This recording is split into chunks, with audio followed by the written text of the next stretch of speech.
ಬಿಜಾಪುರ ಅಬ್ದುಲ್ ಹಮೀದ್ ಅಲ್ಲ. ವಕಫ್ ಬೋರ್ಡ್ ಅನ್ನು ತೆಗೆದು ಉಮ್ಮೀದ್ ಬೋರ್ಡ್ ಅನ್ನು ಮಾಡುವುದರೊಂದಿಗೆ ಮಹಿಳೆಯರಿಗೆ ಮೊದಲ ಬಾರಿ ಸ್ಥಾನ. ನರೇಂದ್ರ ಮೋದಿ ಅವರು ಸುಳ್ಳು 32 लाख ಕಿಟ್ ಹಂಚಿಲ್ಲ ರಂಜಾನ್ಗೆ. इसका असली मतलब क्या है पता है क्या? देशभक्तों का साथ, देशभक्तों का विकास, देशद्रोहियों का विनाश. ಇಸ್ಕಾರು ಪಾಕಿಸ್ತಾನದೊಂದಿಗೆ 1965ರಲ್ಲಿ 8 ಪ್ಯಾಟರ್ನ್ ಟ್ಯಾಂಕರ್ಗಳನ್ನು ಉಳಿಸಿ ಪಾಕಿಸ್ತಾನದೊಂದಿಗೆ ಭಾರತಕ್ಕೆ ವಿಜಯ ತಂದುಕೊಟ್ಟಲ್ಲ ಅಂತ ಶಹೀದ್ ವೀರ್ ಅಬ್ದುಲ್ ಹಮೀದ್ ಅನ್ನ ಹಿಂದೂಗಳು ಪೂಜೆ ಮಾಡ್ತಾರೆ. ಇದು ನಮ್ಮ ಹಿಂದುತ್ವ.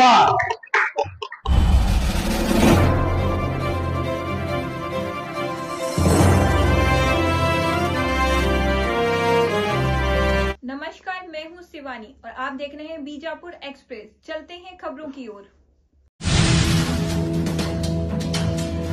ಆಗ್ತಾ ಇದೆ ಅಂದ್ರೆ ಯಾರಿಗೂ ಅನ್ಯಾಯ ಮಾಡುವಂಗಿಲ್ಲ. ವಕಫ್ ಹೋದಂಗ ಆಯ್ತಲ್ಲ, ಯತ್ನಾಳರು ಗೆದ್ದಂಗ ಆಯ್ತಲ್ಲ, ನರೇಂದ್ರ ಮೋದಿ ಗೆದ್ದಂಗ ಆಯ್ತಲ್ಲ, ಸಮಸ್ತ ರಾಷ್ಟ್ರಭಕ್ತರು ಗೆದ್ದಂಗ ಆಯ್ತಲ್ಲ. ಇದು ಯಾವುದೇ ಜಾತಿ ಧರ್ಮದ ವಿರುದ್ಧ ಹೋರಾಟ ಅಲ್ಲ, ಅದನ್ನು ತಿಳ್ಕೋಬೇಕು. किसी धर्म और जाति के विरुद्ध विजयोत्सव नहीं है, ये भारत का विजयोत्सव है. मैं आज कहना चाहता हूं, भारत के विविध प्रदेशों में मुसलमान लोग सड़कों पर उतर आए हैं, मुसलमान महिलाएं सड़कों पर उतर के आई है और नरेंद्र मोदी का जयकार कर रही है. हमारा जमीन बच गया ये कानून लाने से करके. This is called Narendra Modi. ಅನೇಕ ಮುಸಲ್ಮಾನರು ಇವತ್ತು ದೇಶಭಕ್ತ ಮುಸಲ್ಮಾನರು ಈ ಬಿಲ್ ಅನ್ನು ಸ್ವಾಗತ ಮಾಡಿದ್ದಾರೆ. ನರೇಂದ್ರ ಮೋದಿ ಅವರು ಸುಳ್ಳು 32 लाख ಕಿಟ್ ಹಂಚಿಲ್ಲ ರಂಜಾನ್ಗೆ. ಯಾರು ಅನ್ಯತಾ ಭಾವಿಸಬಾರದು. ಅನೇಕ ರಾಷ್ಟ್ರ ಭಕ್ತರು ಈ ಭಾರತದಲ್ಲಿದ್ದಾರೆ.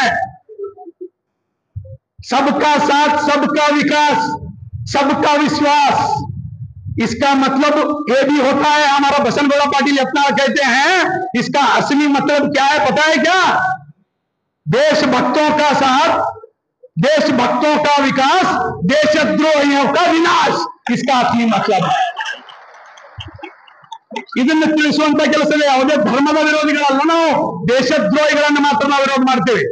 APJ ಅಬ್ದುಲ್ ಕಲಾಂ ಅವ್ರನ್ನ ನಾವು ಪೂಜೆ ಮಾಡ್ತೀವಿ. ಸಿದ್ದೇಶ್ವರ ದೇವಸ್ಥಾನದಲ್ಲಿ ನಿಂತ್ಕೊಂಡು ನಾನು ಹೇಳ್ತಾ ಇದ್ದೇನೆ, ವೀರ ಶಹೀದ್ ಅಬ್ದುಲ್ ಹಮೀದ್ ಅವ್ರನ್ನ ನಾವು ಪೂಜೆ ಮಾಡ್ತೀವಿ. ನಮ್ಮ ಸಿದ್ದೇಶ್ವರ ದೇವಸ್ಥಾನದಲ್ಲಿ ನಿಂತ್ಕೊಂಡು ಮಾತಾಡ್ತೀವಿ. ಬಿಜಾಪುರ ಅಬ್ದುಲ್ ಹಮೀದ್ ಅಲ್ಲ.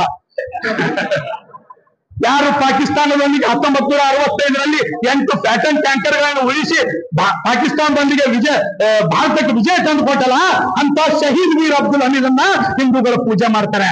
ಇದು ನಮ್ಮ ಹಿಂದುತ್ವ. ಇದನ್ನು ತಿಳ್ಕೋಬೇಕಾಗಿದೆ ರಾಷ್ಟ್ರಭಕ್ತ ಮುಸಲ್ಮಾನ ಬಂಧುಗಳು. ಅದಕ್ಕೆ ಇವತ್ತು ಒಂದು ಐತಿಹಾಸಿಕ ನಿರ್ಣಯವನ್ನು ಇವತ್ತು NDA ಸರ್ಕಾರ ಲೋಕಸಭೆಯಲ್ಲಿ ಇವತ್ತು 8 ಗಂಟೆ ಅವಧಿಯವರೆಗೆ ನಿರಂತರವಾಗಿ ಚರ್ಚೆ ಮಾಡುವುದರೊಂದಿಗೆ ಯಶಸ್ವಿ ವಕಫ್ ಬೋರ್ಡ್ ಅನ್ನು ತೆಗೆದು ಉಮ್ಮೀದ್ ಬೋರ್ಡ್ ಅನ್ನು ಮಾಡುವುದರೊಂದಿಗೆ ಮಹಿಳೆಯರಿಗೆ ಮೊದಲ ಬಾರಿ ಸ್ಥಾನ ಕೊಡುವುದರೊಂದಿಗೆ ಸೆಕ್ಷನ್ 40 ಅನ್ನು ಕಿತ್ತು ಬಿಸಾಕುವುದರೊಂದಿಗೆ ರೈತರಿಗೆ ಹಾಗೂ ಇತರೆ ನಮ್ಮ ಮಠ ಮಂದಿರಗಳಿಗೆ ಸಾಮಾನ್ಯ ಜನರಿಗೆ ತೊಂದರೆ ಆಗದ ರೀತಿಯಲ್ಲಿ ಏನು ಈ ಕಾನೂನು ತಂದಿದ್ದಾರೆ. 793ಕ್ಕೂ ಅಧಿಕ ಮತಗಳು ನಮಗೆ ಬಿದ್ದಿದ್ದಾವೆ. ಉಳಿದ ಸಂಸದರು ಯಾಕೆ ವಿರುದ್ಧ ಮಾಡಿದ್ರು ಇದನ್ನು ಕೇಳಬೇಕಾಗ್ತದೆ. ಅದರಲ್ಲಿ ವಿರುದ್ಧ ಮಾಡಿದವರು ಮೋರ್ ದನ್ 90% ಆರ್ ಹಿಂದೂಸ್. ಕೇವಲ ವೋಟ್ ಬ್ಯಾಂಕ್ಸ್ ಪಾಲಿಟಿಕ್ಸ್ ಗಾಗಿ ವಿರುದ್ಧ ಮಾಡಿದ. ಅಂತವರಿಗೆ ಬರುವಂತಹ ದಿನದಲ್ಲಿ ದೇಶದ ಜನತೆ ಬುದ್ಧಿ ಕಲಿಸಬೇಕಾಗ್ತದೆ. ಆ ಸಂಸದರಿಗೆ ಪ್ರತಿ ಗ್ರಾಮಗಳಲ್ಲಿ ಕೇಳಬೇಕಾಗ್ತದೆ, ಯಾಕಪ್ಪ ನಿನಗೆ ರೈತರ ಮೇಲೆ ಕಾಳಜಿ ಇಲ್ಲೇನೋ, ದೀನ ದಲಿತರ ಮೇಲೆ ಕಾಳಜಿ ಇಲ್ಲೇನೋ, ಸಾಮಾನ್ಯ ಜನರ ಮೇಲೆ ಕಾಳಜಿ ಇಲ್ಲೇನೋ, ಅವ್ರ ಜಮೀನನ್ನು ಲ್ಯಾಂಡ್ ಜಿಹಾದ್ ಮುಖಾಂತರ ಜಿಹಾದ್ಗೆ ಹೊಡ್ಕೊಂಡು ಹೊಂಟಾರೆ. ನೀವು ಯಾಕೆ ನರೇಂದ್ರ ಮೋದಿ ತಂದಂತ ವಕಫ್ ಬಿಲ್ 2025 ಸಪೋರ್ಟ್ ಮಾಡಿಲ್ಲ ಅಂತ ಕೇಳಬೇಕು ಅನ್ನೋ ಆಗ್ರಹವನ್ನು ಈ ಪುಣ್ಯ ದೇವಸ್ಥಾನದಿಂದ ನಾವು ಮಾಡ್ತಾ ಇದ್ದೀವಿ. ಅದಕ್ಕೆ ಇವತ್ತು ಬಹಳ ಅಮೂಲ್ಯವಾದ ಸಮಯವನ್ನು ತೆಗೆದು ತಾವೆಲ್ಲ ಇವತ್ತು ಅನೇಕ ಕೆಲಸ ಕಾರ್ಯಗಳನ್ನು ಬಿಟ್ಟು ಇವತ್ತು ಈ ಸಿದ್ದೇಶ್ವರ ದೇವಸ್ಥಾನಕ್ಕೆ ಯತ್ನಾಳ್ ಅವರಿಲ್ಲ. ಇವತ್ತು ಅವರು ಬೇರೆ ಕಾರ್ಯನಿಮಿತ್ತ ಬೇರೆ ಕಡೆ ಹೋಗಿದ್ದಾರೆ.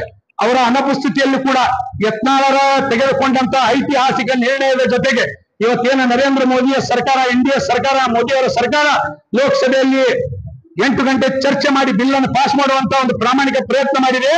ರಾಜ್ಯಸಭೆಯಲ್ಲಿ ಮಾತ್ರ ಏನೋ ಆಗ್ಬೇಕಂತ ಹೇಳ್ತಾರೆ. ಇನ್ನು ನನಗೆ ಅಧಿಕೃತವಾಗಿ ಗೊತ್ತಿಲ್ಲ. ಅಲ್ಲೇನು ತಲೆ ಕೆಡಿಸೋಳ ಅವಶ್ಯಕತೆ ಇಲ್ಲ.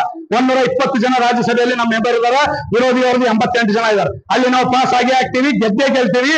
ಆಗದೆ ಇದ್ರು ಅವಶ್ಯಕತೆ ಇಲ್ಲ. ನಮಗೆ 100ಕ್ಕೆ 100 ಇದೆ. ಇವತ್ತಿನ ಈ ಒಂದು ವಿಜಯೋತ್ಸವ ಇದು ಆದ್ರೂ ಕೂಡ ಏನು ವಿರೋಧ ದಳದಲ್ಲಿ ಕೂತಂತ ಸಂಸದರು ಕೂಡ ರಾಜ್ಯಸಭಾ ಸದಸ್ಯರು ಕೂಡ ನಾಳೆ ಬಂದು ನರೇಂದ್ರ ಮೋದಿ ಹಮ್ ತುಮಾರೇ ಸಾಥ್ ಹೈ ಅಂದ್ರೂ ಅಚ್ಚರಿ ಪಡ್ಲಿಕ್ಕಿಲ್ಲ.